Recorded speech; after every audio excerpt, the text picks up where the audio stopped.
I used to think that numbers never lied. They were constant, clear, incapable of betrayal, unlike people. My name is Adrian Miller, and I have spent most of my 32 years believing that precision could protect me from chaos.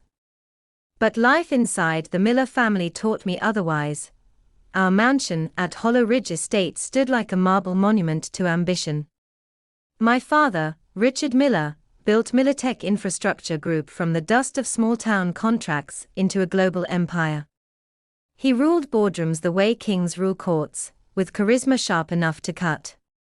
My older brother, Ethan, inherited every ounce of his magnetism, the golden heir who could charm investors with a grin.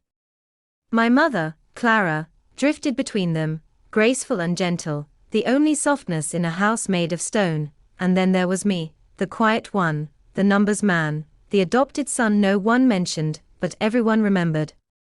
Even in childhood, I felt like a guest who had overstayed his welcome. At work, I kept my head down as Chief Financial Officer. My job was to keep the money flowing and the spreadsheets clean. But lately, the numbers whispered of danger. Our Harbour Line expansion project, once capped at $40 million, had swollen to twice that size. $5 million had vanished from a partner account in Nashville. When I presented the irregularities at a board meeting, my father brushed me aside with a flick of his wrist. "Not every fluctuation means disaster, Adrian," he said, voice smooth as glass. Ethan laughed, leaning back in his chair. "He's just nervous, Dad. You know how our little accountant gets." The others chuckled. I swallowed my protest and watched the matter dissolve into laughter. That night, I sat alone in my apartment overlooking downtown Atlanta. The glow from my laptop lit the darkness as I traced transaction after transaction. Some led to closed subsidiaries, others to shell accounts with vague names like Kensley Consulting and Harper Logistics.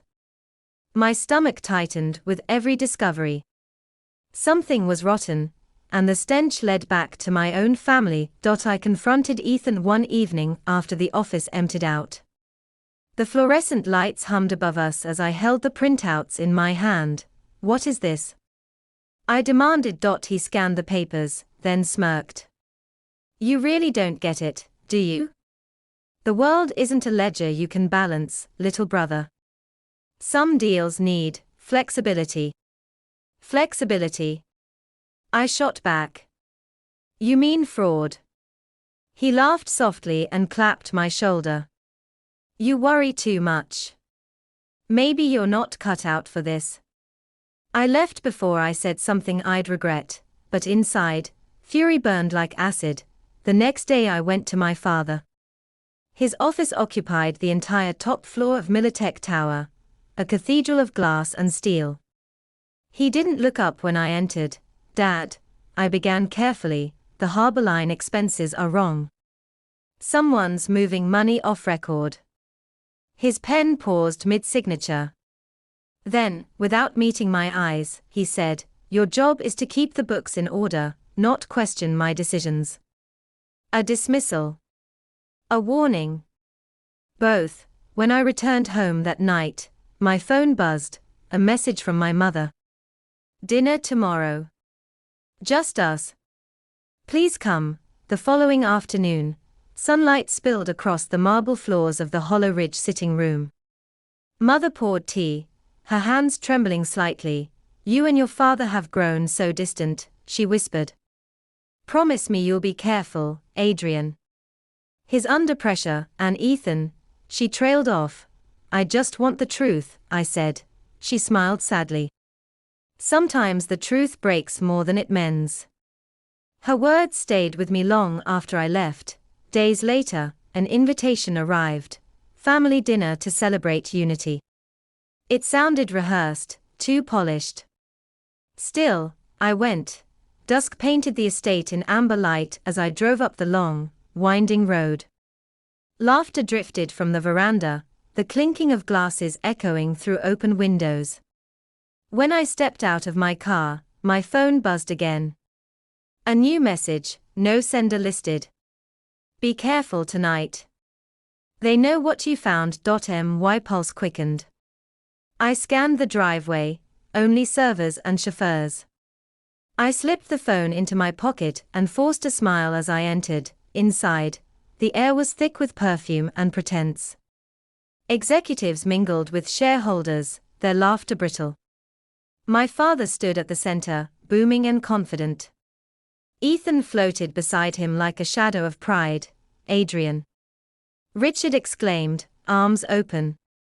So glad you could make it. Ethan handed me a glass of wine. A toast, he declared, raising his own. To family and forgiveness. I lifted mine mechanically, the taste of bitterness stronger than the Merlot. Moments later, I noticed Ethan slip something into my leather briefcase resting by the buffet. My heart stopped. Pretending not to notice, I excused myself, carrying the case into the hallway. Inside, an envelope lay atop my documents. I tore it open, fake invoices, forged authorizations, and a USB drive labeled offshore transfers. All in my name. They weren't just silencing me, they were framing me. My hands trembled, but my mind sharpened. I tucked the envelope into my jacket, returned to the dining room, and waited for the right moment. When Ethan turned to greet another guest, I quietly slid the envelope into his inner pocket. Minutes later, the double doors burst open. Uniformed officers and a suited investigator from the Georgia Financial Bureau strode in. Gasps rippled through the crowd. We've received credible evidence of embezzlement at Militech, the lead officer announced. Adrian Miller, you're accused of financial misconduct. All eyes turned to me. My father's expression was unreadable. Ethan looked almost triumphant. I stood calmly. You can search me. I have nothing to hide. They searched my briefcase, my jacket, my laptop, nothing. Then, steadying my voice, I said, maybe you should check my brother. Ethan froze.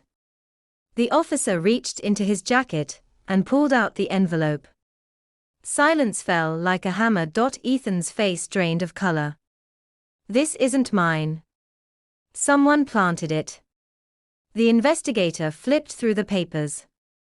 These are the same documents submitted in the anonymous tip. Mr. Miller, you'll need to come with us. The guests murmured, the illusion of perfection shattering in a chorus of whispers. My father's eyes burned into me, fury and disbelief tangled together. When the officers led Ethan away, I exhaled for the first time all night. The mask had cracked. The next morning, the headlines screamed scandal. An emergency board meeting convened in Militech's high-rise conference room. My father, pale and tight-lipped, called it a misunderstanding, but the shareholders weren't fooled. The audit traced multiple irregular transactions to Ethan's credentials. Richard and Ethan were suspended indefinitely. The board appointed me acting director of finance until the investigation concluded. That evening, my father stormed into my office. You think you've won, he hissed. You ungrateful mistake, we took you in, and this is how you repay us. The word mistake hit harder than any blow. Suddenly every cold glance, every half-smile, every unspoken distance made sense. Later that night, unable to rest, I drove back to the mansion. The corridors were dark, the house hollow without its noise. In my father's locked drawer, I found a faded envelope labeled Adoption Records Private. Inside lay my birth certificate. My mother's name read Isabella Hart. No father listed. A handwritten note rested beneath it, adoption completed. Never mention this. When I left Hollow Ridge that morning, the sun was just beginning to rise, painting the sky in streaks of crimson and gold. For the first time, the mansion didn't look like home, it looked like a fortress I had escaped from. My hands trembled on the steering wheel as I drove back to the city, adrenaline fading into exhaustion. By noon, my phone was buzzing non-stop. News outlets had already caught wind of the scandal. The headline on every business feed read, Militech Empire Crumbles Amid Corruption Scandal, Heir and CEO Under Investigation. The company I had helped build, at least the part of it that still stood for integrity, was collapsing under the weight of their deceit. Yet, somewhere deep inside, I felt a strange calm. The truth had finally broken free. The following week was chaos. The board called an emergency meeting. I stood before a room of investors, executives, and lawyers, the air thick with tension. Richard and Ethan sat at the far end, faces hard with denial. The lead auditor presented his findings: dozens of falsified records, offshore transfers, and shell corporations tied directly to them. When my name came up, the report was clean.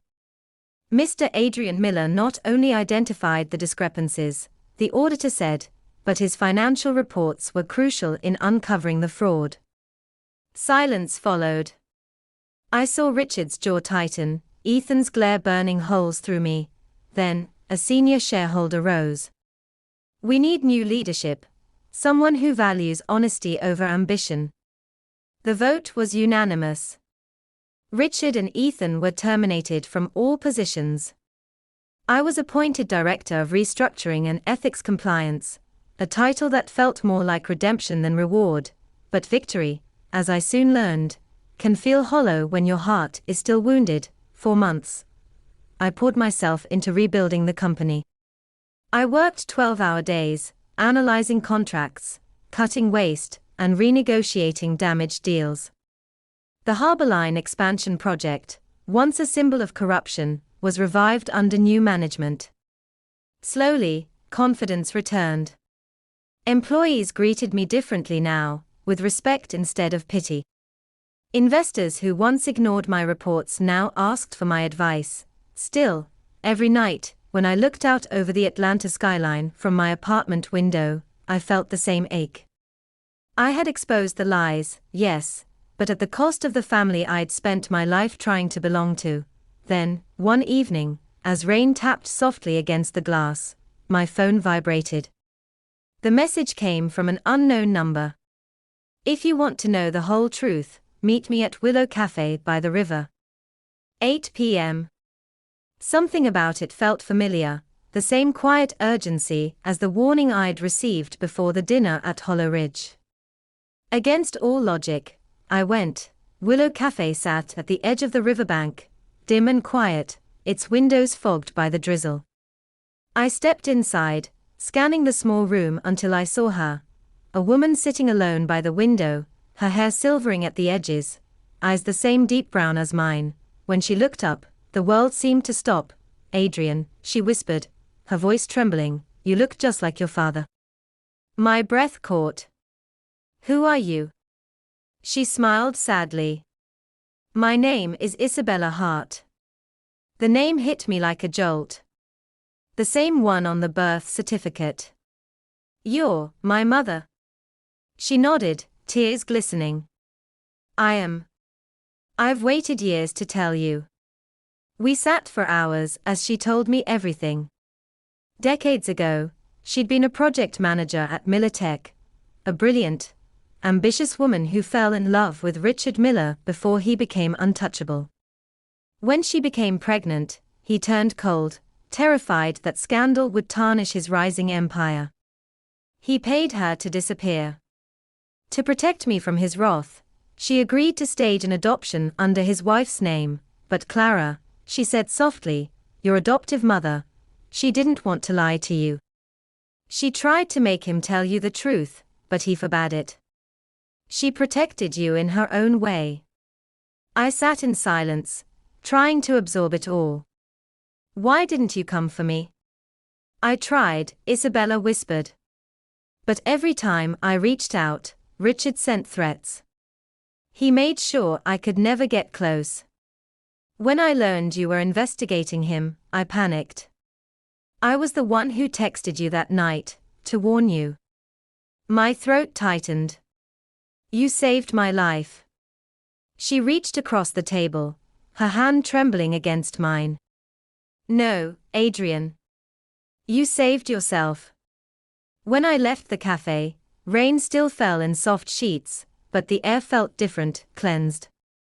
For the first time in years, I knew where I truly came from. A week later, Isabella moved into a small house, just outside the city, a quiet place with a garden and a white picket fence. Every weekend, I visited. She brewed coffee in the mornings and baked bread in the evenings, her laughter filling the space between us.